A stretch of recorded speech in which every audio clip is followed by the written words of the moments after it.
Rabbi bu bela akrepleri üzerime çöreklenmeden ve yılanlar başıma üşüşmeden kötü halimden çek beni demek gerekir. Bunu buradan isteyeyim. Önce idrak. Her şey Allah'tan bekleyemezsin. Zaten her şey sahih Allah. Yoksa bu aklınıza verilmezdi. Bulunduğum hali yalnız seni sevince beni boğmasın. Çünkü sevinç geçici şeydir. Allah-u Teala bir ayet kelimede mealen şöyle ferman buyurdu. Onlar verilen şeyle ferahlandılar. Biz de aniden ellerinden aldık, boşa düştüler. Onlara verilen şeyle ferahlandılar dediler, dünya, dünyavi. Verdik, sonra bir yandan elinden aldı. Ne oldu? Oturdu küt üstü, eli boş kalmış. Allah'ın indindekine kavuşmak yalnız sabırla mümkün olur. O ki her zaman sabırla emir buyurmuştur. İman sahibinin çoğu halı sıkıntıyla geçer. Burada altı çizili bak. İman sahibi değil. Müslüman değil mi? Mümin değil mi? İman sahibi. Çoğu halı sıkıntıyla geçer. Elindeki şeyler çok bile olsa yine de sıkıntı içindedir. Varlık içinde yokluk. Çünkü bu bağlanmış olduğu birçok prensipler vardır. Bunlardan birkaçı yerine getirmek güçlü içinde kullanılır. Dünyada ancak hiçbir prensibe bağlı olmayanlar rahat edecekler. Yani putlarından para da olsa, kadın olsa, şehvet olsa bunlar her biri önünde bir puttur. Yani putu sadece bir taştan ibaret zannetmeyin. Bir de batini putlar var. Zahiri putlar taşlardır. Batini, görünmeyen. Sadece kalbin hissedebilir. Aklın dahi idrak edemediler. O da hepsi kalbe yermiş. Tasarlar hepsi kalpte. Onlar da hiçbir dine söz vermeyen dinsizlerdir. Allah'ın sevdiği kullar belaya düştükleri zaman sabra koşarlar, ağlamazlar ve sızlanmazlar. İman sahipleri bela içinde dahi olsa iyi işleri ararlar. Yani halkın içinde hakla beraber. Sarhoşların içinde Allah değil, Allah'ı unutmamak. Bulundukları hal onlar için hak katında derece arttırır, maneviyatını yükseltir. Evet, sabır olmasaydı beni aranızda göremeyecektiniz. Ben bu şovren bir çocuk gibi her an sizinle konuşmak istiyorum. Buraya koşarak geliyorum, gece olur uyuyamam.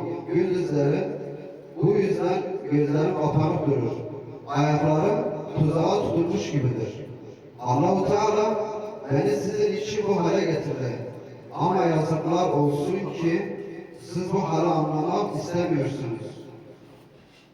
Yani Hazreti Şeyh'in dergahında vaaz verirken ki insanlara söyleyeyim. Bazıları gelip çayını içer, bazıları arka tarafta sarısını içer, bazıları cezveye düşerken o cezveyi görmezler. Kafaları orada değil. Hazreti Şeyh ne demiş, ne anlatmış bir haber yok. Eğer hakkın muvaffakatı olmasaydı o anlatılanlar olmazdı. Bir defa düşünün, aklı başında olan bir kimse şu şehirde oturur mu? Kendi keyfine göre burada durması için de bulunan uygunsuz ve huysuz kimselerle kalması makul mu?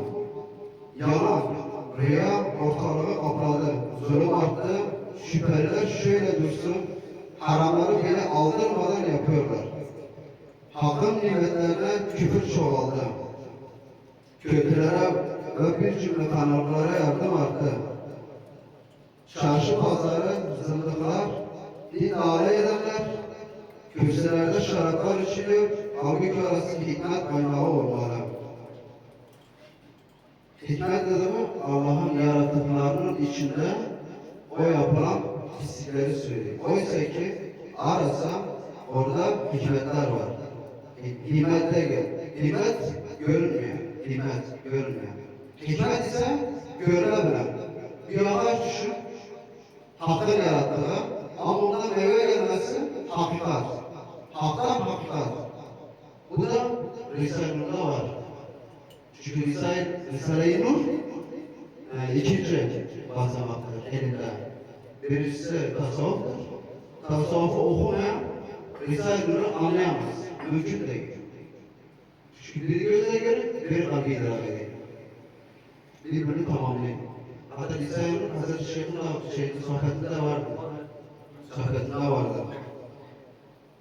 Hazreti Şeyh'in de ona himmeti vardı. İnkar etmedi. Söyledi sonra da. Ciddilerine baktım, araştırdım, merak ettim. Dedim %90 bir himmet vardı. Sohbetinde otururken orada manevi himmet gelmiş. İlme, Risale-i Nur'da Bediüzzaman Said Nursi, ilme hikmeti doğrudan doğruya Peygamber Efendimiz sallallahu aleyhi ve sellem'den almış. Tarikat ehli de gider. Seyirciliği yoktu. Onun önderdi. Peygamber Efendimiz söyledi. Aynen öyle. Çünkü onun makam Ali derecesi yüksekti. Seçilmişti. İştihatçıydı. Eğer ölmüş bir hüküm olmasaydı, evinizde yaptığınız kötü işleri bir sayar geçerdi. Lakin bana göre temel iş olan yavrularımın terbiyesi ve yetişmesi vardır. Doğrumuzu söylersem aranızdan hemen ayrılmam gerekir. Bu her işi yarıda bırakır, bu iki halinde geçmiş bilgiler himmetine muhtacım. Burada da maksadım, müritler geliyor yanına, onların hakkında söyleyemeyin. Anlatmak maksadı o. Anlatırsam makamından olur. Gördüğüm halde, pisliklerinizi gördüğüm halde söyleyemem, yasak. Hazreti Şeyh söylüyor. Sultan Evliya, sen ne oturursan, biri ne yaptı be? Ama sana söyleyemiyor. Söylerse bu sefer makamından olur, bu sefer himmete muhtaç olur.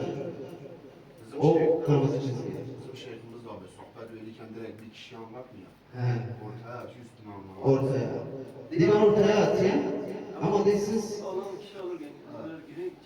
onu da görün, çok idrak etmeyin. Söylemesine rağmen. Yani demeyin de size birebir mi söylüyorum? Birebir söylesem neye zararı var? Kırmızı çizgi. Adamı söyleyemezsen. Çünkü değil Allah o günahı kapatmış. Sen açamazsın. Hazreti Musa açtı ya. Sonra Allah-u Teala'dan nida geldi. Sen nasıl onu önünü kapatırsan? Ben onun önünü açmış ki. Aynen. Doğru. Peygamberin ruhaniyetine inanıyorum. Adem Aleyhisselam peygamberlerden bugüne kadar gelen bütün peygamberlerin, büyüklerin sabrını istiyorum. İlahi ve ruhani kuvvete muhtacım. Ya Rabbi lütfet, yardım et, bizi rızana kavuştur. Amin. Ey evlat, dünyada daimi kalmak için yaratılmış değilsin. Mutlaka inne lillahi ve inne ileyhi raciun. Sonsuz olan Allah'a vereceksin. Yalnız yiyip içmek için durmuyorsun. Bulunduğun hali hemen değiştir. Bulunduğun halde Allah'ın sevmediği şeyler mevcuttur. Amin. Velhamdülillahi Rabbil alemin. Bi sureti Fatiha Muhammedin salavat.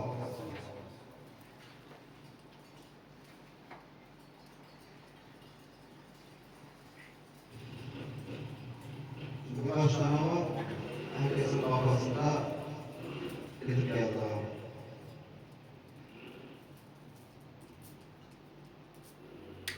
Kader. Lef-i mahfuzda olan kimsenin ismini koyamadığı kader. Lef-i mahfuz, Zebur, İncil, Tevrat, Kur'an-ı Kerim, bütün kainatı bir kitapta olması. Bir kitap ki arşta. Her şey, gelecek, geçmiş, şu anki zaman, bütün her şey o kitapta var. Kader o kitabın içinde. Kader kavramı yönelişe göre tecelli eder. Senin akıl yoluyla görüp göreceği yola girmeyle tecelli eder. Kader var, daire-i kader, bir de mutlak kader. Daire-i kader yani itikad olarak kaderimize biz tamam. Ama mutlak olarak aklımız var. Kırmızı ışıkta geçemezsin. Niye? Bir kural var. Allah'ın da bir kuralı var. Kuralı var. Allah demiş, akıl vermişim, peygamberine gelmiş, şeriat var. O yönde sen iş yaparsın. Ha. Şimdi burada kader nasıl devreye giriyor? İki yolu var benim. Bir şeytan, bir rahmani. O yola girsen, pavyona gittim. Pavyonda ne olur mu? Olur mu? Olmam. Pavyonda olarak, yaşamcı olarak ya da batakhanede batak olur. Başka hiçbir şey olmaz. O olur benim. Geldiler yaha, seçim seni. Geldiler yaha, dergâhtan olursan, imam olursan, müezzin olursan, hizmet edersen, Allah'ın hatırını kazanırsın. Bu seçim seni. Hu derken, nefes verirken, hay derken, nefes alırken, ikisi arasında, hay ile hu arasında gidip gelirken hala vakti var. Hala vakti var. Az önce mesela anlatırken şu kişi vardı. Adı katı kazanmış, depremde vefat edeceği zaman katı kazanmış, niyetinden dolayı. Allah o zaman azap vermemiş. Küçük kişi katı kazanmış. Sadece depremde ona azap vermedi. Onu oradan kurtardı. Ama burada kabir var. O kabire kefarete gitti. O depremdeki haline kefarete. Yani o adam kabire ışık hızıyla belki almaya geçemez. Geçemez. Şu anki hayatta bir yanlış, bir doğruya götürürse Allah-u Teala adaletin anahtarıdır. Şimdi bir insanın kaderi önceden çizilmemiş mi? Allah katında. Çizilmemiş. Evet. Bir insanın canı alınırken ne kadar araba çekeceği belli değil mi? Bellidir. Bir insanın canı 10 saniyede de, bir insan 10 saniyede de ölse çekeceği azap araba biridir. Bir salise de ölse de biridir. Doğru. Sen şimdi dedi ki ışık hızıyla gitti. Can alırken değil, abirdeki hayatı değil. Abirdeki hayat değil. He, abirdeki. Çünkü mezar ayrı, kabir ayrı. Ondan şüphem yok. He, mezar demek bir metre yer. Sen yırttıktan sonra mezar göreyim. O açı değil, artık ona amellerden dolayı artık ateşli bir cehennemden ne açılır? Orada maddi yere kadar, sonra manevi, Dünyavi. Aynı dünyavi. Ondan sonra kendisine göremeyiz. O kendisi bir de hesap veriyor, amel var. Melek gelir seni üstüne amelden dolayı size soru sorar. Der ki Men Rabbuka. Bunu da çoğu insan bilmez. Men Rabbuka dediği mesela. Niye? Men İlahu dediği. Senin ilahın kimdir diye dediği mesela. Doğru mu? Rabbi değil. Mesela oradaki Rab kelimesini çoğu insan bilmiyor. Rabbi. Oradaki Rab kelimesi değil ki. Sen yarattın bu dünyada seni terbiye eden kimdir? Haram mı? Kadın mı? Şehvet mi? Ameliyle sen ameliye göre konuşsan. Ameliye göre.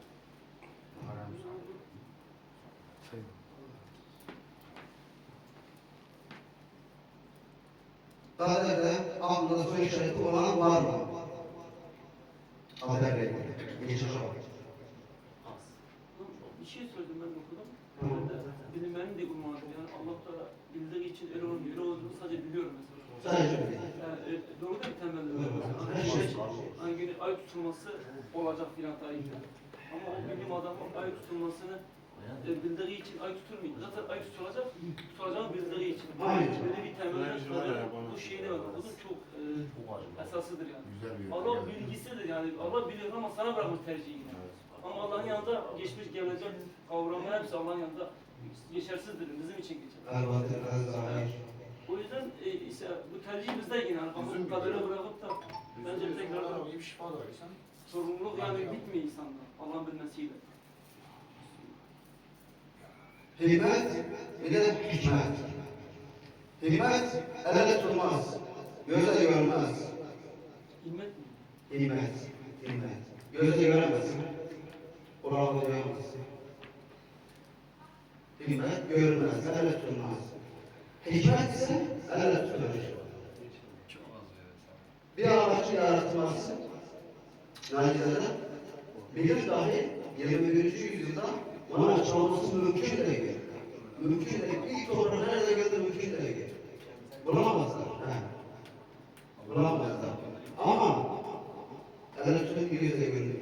Nasıl oldu? Ama verilen meyve elle tutuluyor. Gözle görünüyor. Bu da Allah'ın hikmeti. Hakikat hikmeti. Yani toprakta zaten bir şey görünmüyor. İster bir şey yok, şey yok. Bu Allah'ın himmetinde. Hadi toprak veriyor. Bu toprak nereden geldi? Nasıl yaratıldı? Bugün bir tavuk koysak dersek ki bir beşer yapmış, kimyasal koymuş.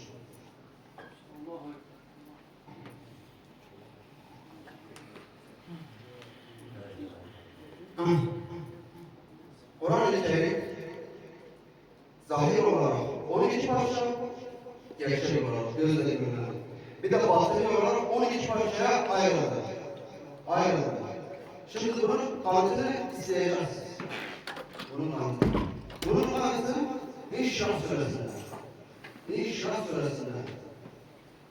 Dedi ki senin göğsünü açıp ferahlatmadın. Bunu bir insana sesleniyor. Doğru mu? Senin göğsünü açıp ferahlatmadın dedi. Bunu birine sesleniyor değil mi? Bunu çok insan acaba kime sesleniyor? Kimin göğsünü açtı?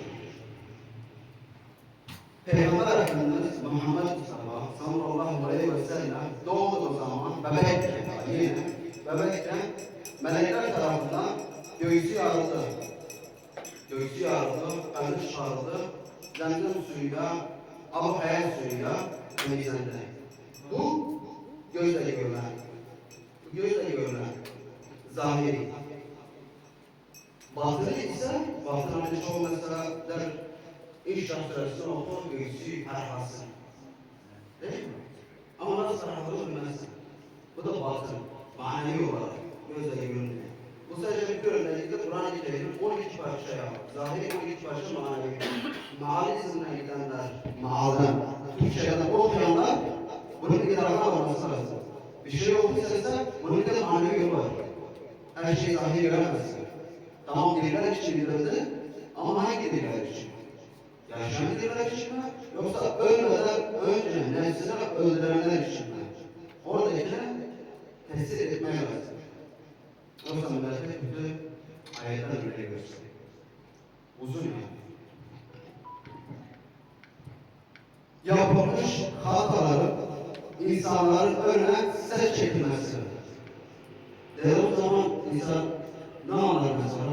Yapılan hatalar insan önüne ses çekilmesi, engeller gelmesi. Yani manevi engel koymak lazım. Bir hata üstünden önüne engeller gelir, set çekilir. Her bir hata bir set, her bir hata bir perde. Bu perde de Allah'la kulun arasındaki olan perdeler. Her hata yaptıkça bir perde, her hata yaptıkça bir perde. Düşün yani, Allah'tan uzaklaştı, perdeler araya giriyor.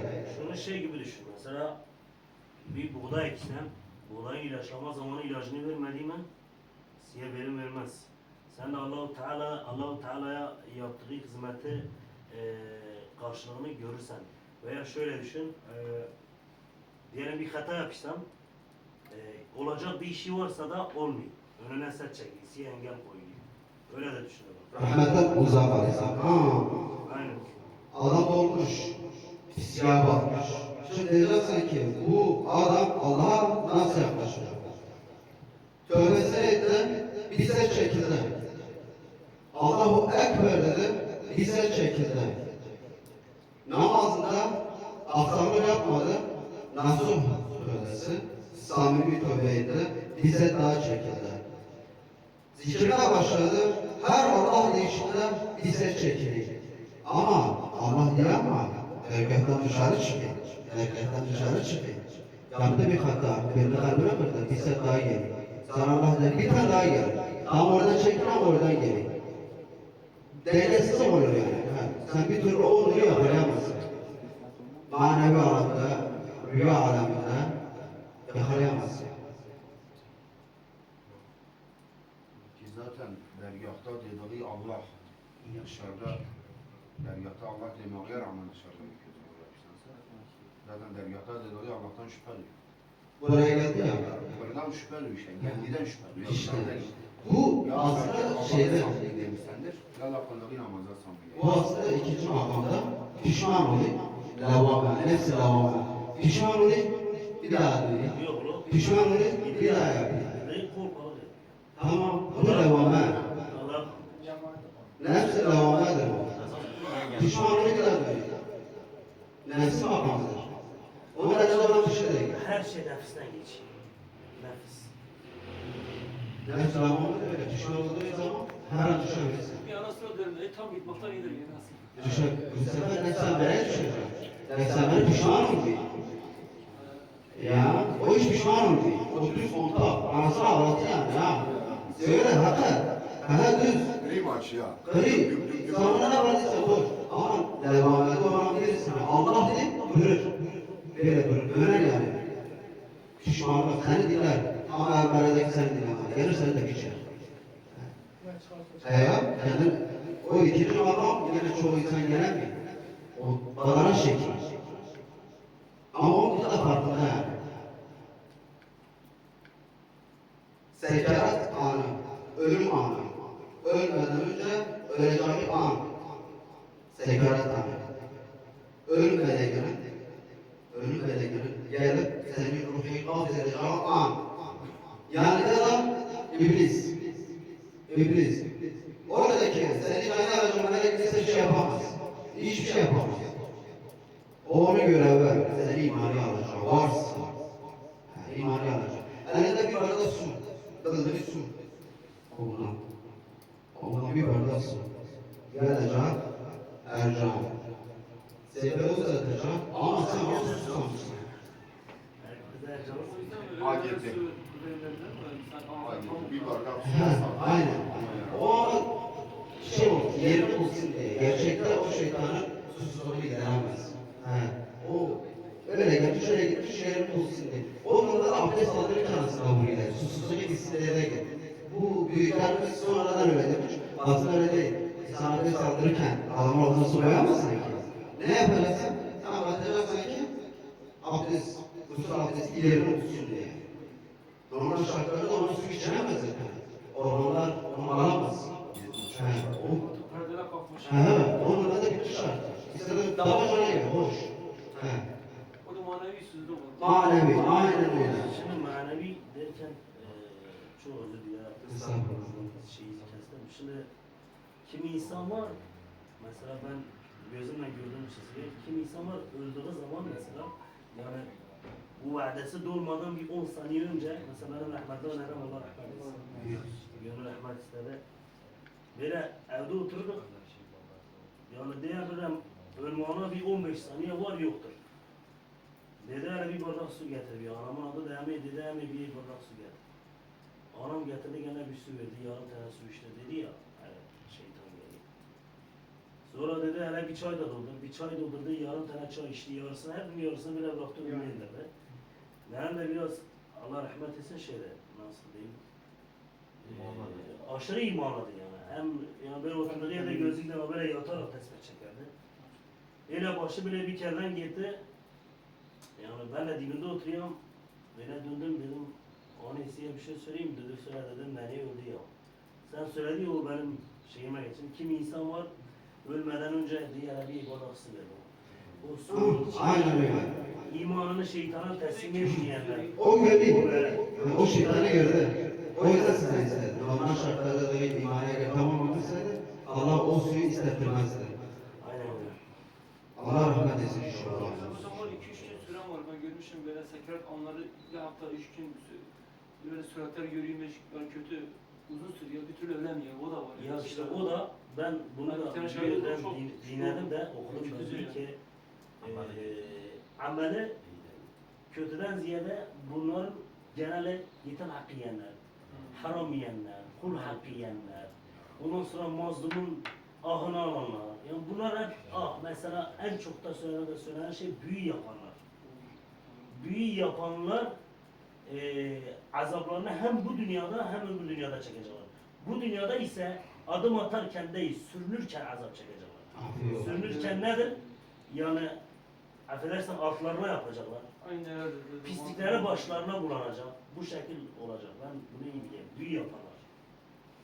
Lanetten dışarılar. Affı yok. Kabe'ye gitti. Kabe önüne ses çekti. Kentlere girmişsin. Kabe önüne ses çekti. Geldi İmam Mahdi okudu boş. Bir tane hocaya gitti. Bitti. Lanetten düş. Daması bitmiş. Tabakayı gözüne göründü. Ben beyaz. Ses çekildi. Perde çekildi. Bizi Allah çekiyor. Perde çekildi. Kabe ona gösterdi. Tamam.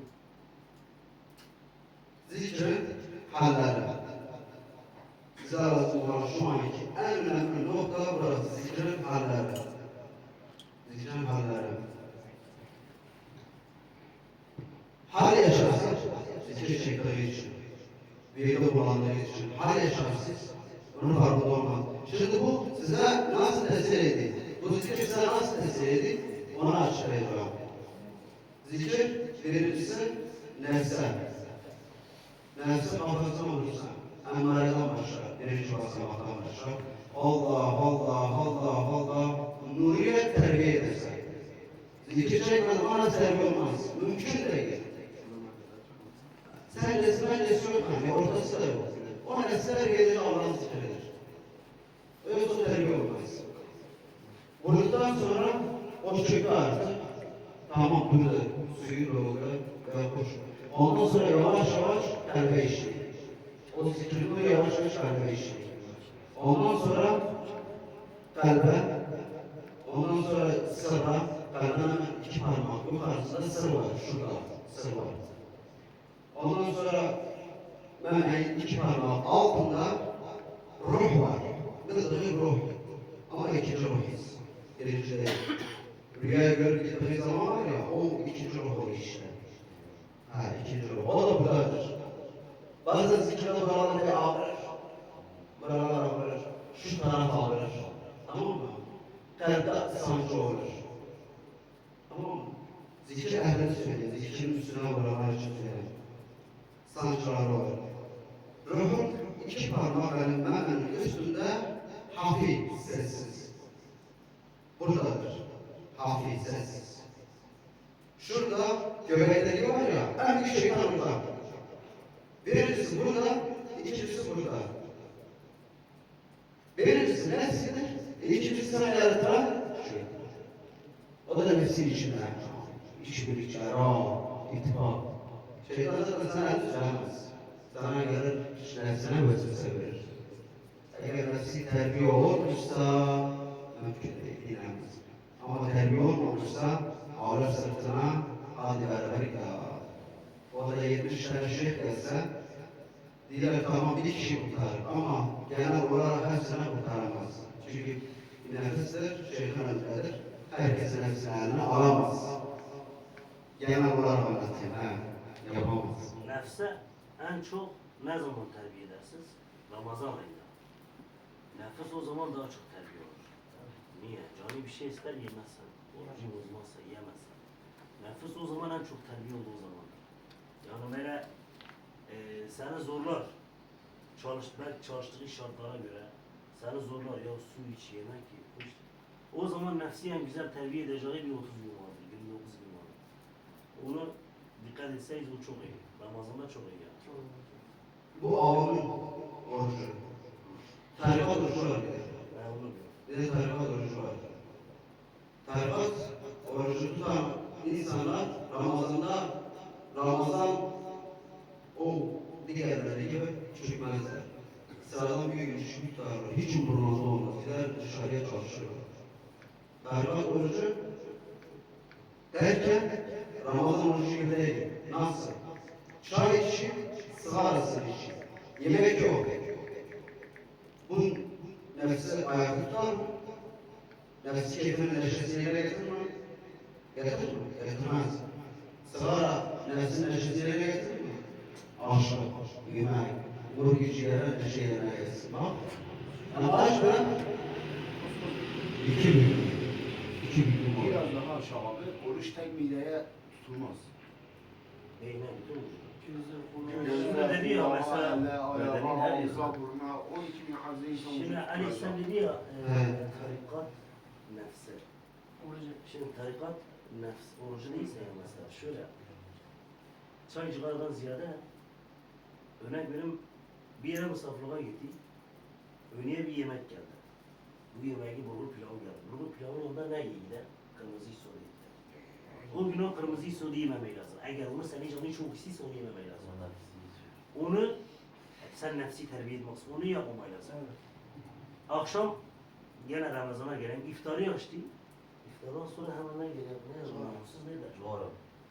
Bunu İçenler için. canı istiyor, o dakika içmemeyi lazım. Yarım saat sonra iç. O dakika içmeyeceksin. O nefsisiye değil onu yapmayacaksın.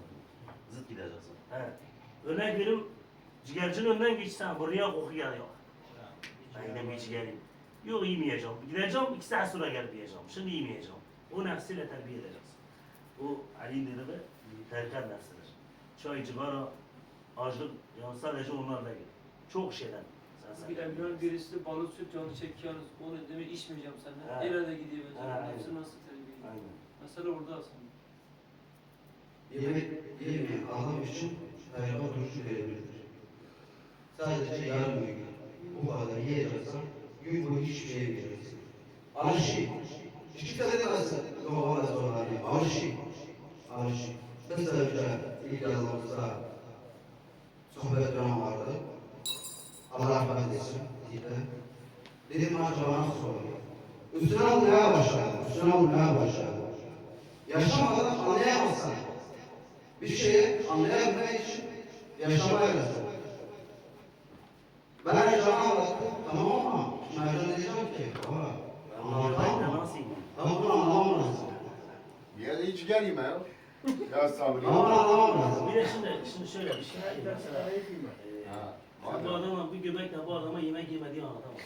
Bu adam başka türlü nefsi terbiye eder. O zaman olmaz. Sen anlar ama başka türlü nefsi terbiye eder. O zaman da Yaşamadan varsa, bir şey yaşamadan varsa, yaşayacaksan ki, senin ne hissettiği olabilirsin. Bunu unutma. Bazen bir şey sohbet verirken, bunu her zaman da kendisi söyleyeyim. Değil ki, bunun bilincinde olmayan adam sohbet vermesin. Çünkü sohbet kelamı direkt kalbe gidiyor. Sohbet kelamı direkt kalbe gidiyor. Sen nefsi terbiye etmemişsen, sen o adamı seversin. Ben demiyorum ama, Hazreti Şeyh söyleyeyim. Sen nefsi terbiye edeceksin, sonra millete sohbet vereceksin ki işleyersin. Sen seni terbiye etmeden ona zarar verirsin nefsine. Bunun üzerine oğlum oturdu, daha oğlum başlardaydı. Yani bunu yazıp göstersin, insanlara ibret olsun. Oğlum okuyor, hepsi yapmaya başladı. Hepsi yaptı. Ya Rabbi ya Resulallah, nasıl söyleyeyim? Ama babam eli yumurta ele birbirine alıyor. Nereden cezaya gireyim? Ama kitabı bitirdim. Millete takıyor. Bunun hikmeti nedir? Değil bunun hikmeti nedir? Ya da dedim ama dedim, anlamadım. Aşağı yapsaysan aşağıysın. Hani sürü kaldı, aciz kaldı. Bir de indiri kendini. Oğlum değil. Oğlu ölen annenin gözünün yaşarmasıyla soğandan gözü yaşayan ananın acısı bir olur mu değil? Sen onun ciğerlerinde hissetmediğin sürece sen karşı tarafa şey yaşamazsın. O sen anlamaz. Önce sen anlayacaksın. Onu hissedeceksen ağlayacaksın. Ki karşı tarafa dişlerini aktarırsın. Soğan yiyen bana boş. İse soğan yemez. Sen ne yapıyorsun? Sen değilsen yerine bir şey ne verdin sen ya? Önce nefsi sen terbiye edersin. Sohbetlerimiz çok önemlidir. Ya, hoşun gibi daha. Ben sana söyleyeyim. İman etmemişsin nasıl? İhlasla ilgili. Sadece bir üstünden okuyayım. Senin mesleğe gelir. Terbiye edilmez. Bu başka okuduğu zaman belki hal olarak söyleyeyim. Titreme de gelir mi? Vücut kalıcı mı değil böyle? Ateş basıyor. O nedir biliyor musun? Şeytan kalbinden çıkmak senin kalbiye gelmesidir. Dilinden de değil ama kalbine. Nefsin adam etmiş. Nefis ölmez. Adam olur ama kırmacı seni yedirir. Hani merkebe güneşin olursan ya. Aynı öyle. Nefsin o merkebenin elinde olduğu gibi senin kendin olacak. Yoksa bu kadar insan geldiği zaman cezbeye girmezler. Ne cezbesi? Bırak cezbeye gelmezler. Gelmezler. Ha. Çünkü sen böyle bir aleme gelsen, oturursan yanına, konuşursan, Şarjı bitti. konuşursan ama bir feyiz alamazsın. Dersen acaba niye? Bundan dolayı. Nefsini terbiye etmemiş. Nefsini terbiye etmediği için. Başka hiçbir açıklaması yok. Bu silah değil mi karşıya mesela? Aynen. Tesir o. Aynen. Nefsi onu perde koymuş. Engel oluyor. Bir de ona cebeleşiyor ha. Sen nefsi terbiye etmemişsin. Sen nasıl millete sohbet ediyorsun? He, aynen. Sen seni terbiye et. Yani beni terbiye etmemişsin demek isteyeyim. Daha Sonra açık bana- alayım abi. Hesabı alınmıyor. Ya anlatan samimi söylüyorum size böyle şu haşa senden abi özür dileyim böyle soytara gibi geliyor insana. Çok yaşadım bunu, çok yere yani girdim gördüm. Ya böyle oturmuş anlatıyor, ey abi çok özür dileyim Hafize sana abi dedi. Şimdi hadi, belli, hal hareketten belli. Tek şık o değil, birden de belli. Son olarak anlatacağım, anlatacağım. Cennete girecek olan kimdir? Genel olarak hak etmiş ihlasla Allah cennetine alacak. O alacak kişi kimdir? Nefis mi? Ruh mu? Hangisi? Ruh. Sor böyle bir tek sor bakalım. Değil mi? Cennete girecek olanlar mı? Cennete girecek olacak kim? Sen ruh mu diyorsun? Sen? Hangi nefis lazım? Bana cennetin tadlarını alacaktır. Nefis de girmesi lazım. Cennetten Arada mı kaldı? İyi. Arka bana iyi. İkisi de mi? Hadi.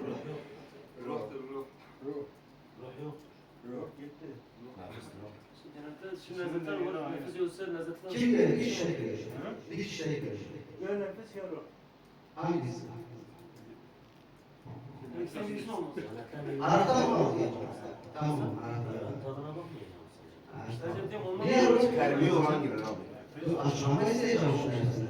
Herkes işleyeceğim. Öpecek mi? Öpecek mi? Öpecek mi? Herkes işleyecek söylüyor. Bak kapına bak. Bak avının altını üstünü cennetten koysaydı. Mersi güvenlik. Tamam, buyur herkes sana. Sera dediği şirket. Abi günü ya. Herkes söyleyecek. Herkes cevabı kendine ama. Öpecek mi? Burada şeyde de gibi. Yani İman Hümeyde de Abi kapıyı aç. gibi. Cigara içelim. Ali abi aşağısı çok soğuk yani. Aç aç. Senden ruh, bunu soracağız. Aynen aşağı.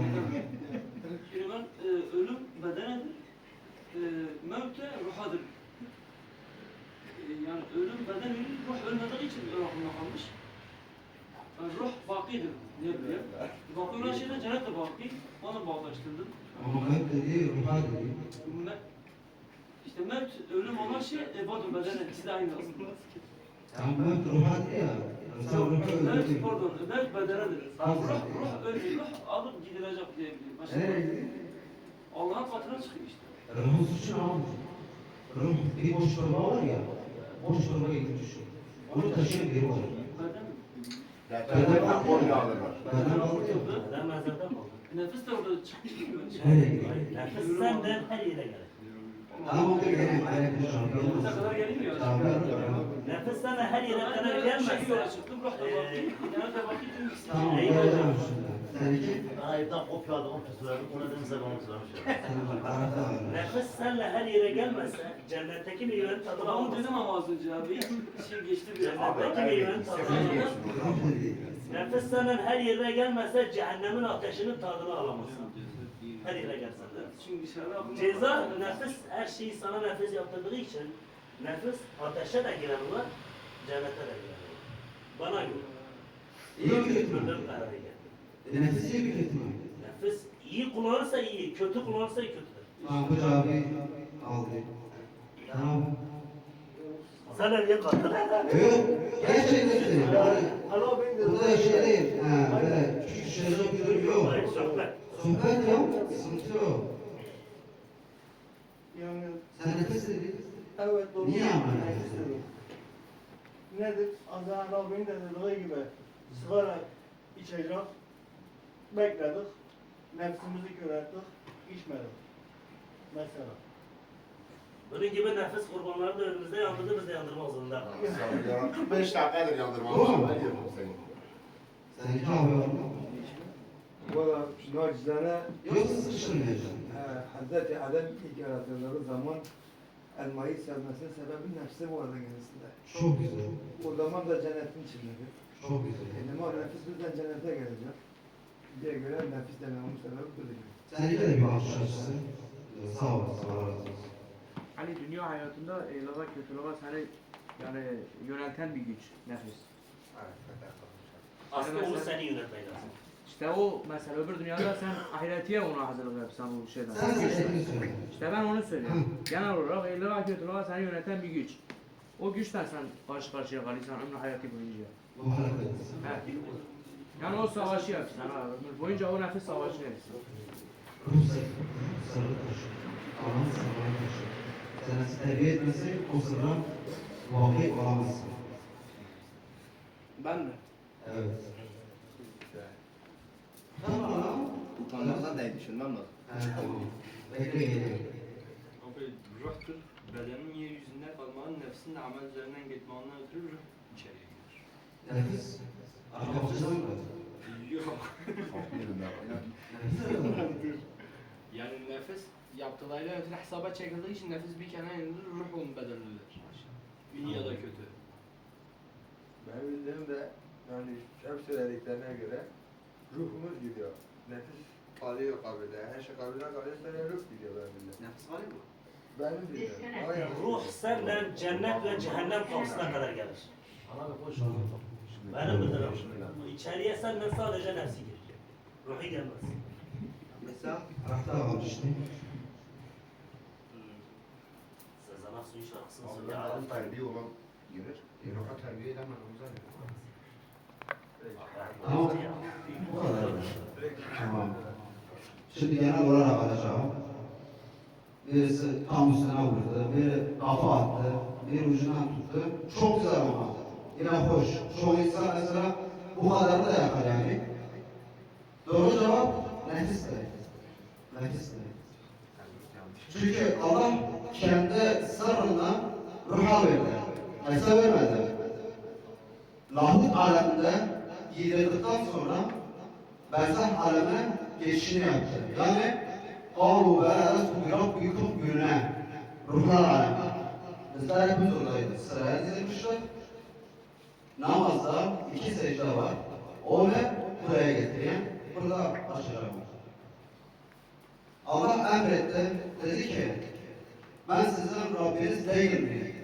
Kabul eden oldu, inkar eden oldu. Namazdaki 2 secde zahiri olarak gözle görülen İnne lillahi ve inne ileyhi raciun. Senden geldi birinci secde. Tekrar sana döndürüleceğiz. Bu da ikinci secde. Bu gözle görülen dünya yaşantısı. Manevi olarak gözle görmeyen birinci secde yapan Müslüman olarak oldu. İkinci secde yapan imanlı öldü. Birinci secde yapan Müslüman oldu da ikinci secde yapmayan var. O nasıl oldu? Sonra da kafir oldu. Sonra da kafir olarak öyle. Müslüman olarak öyle, kafir olarak öyle. Evet. Sonra kendi yerine çarpıyor. Birinci secdeyi yapmayan var, ikinci secdeyi yapan var. Birinci secdeyi yapmayan kafir.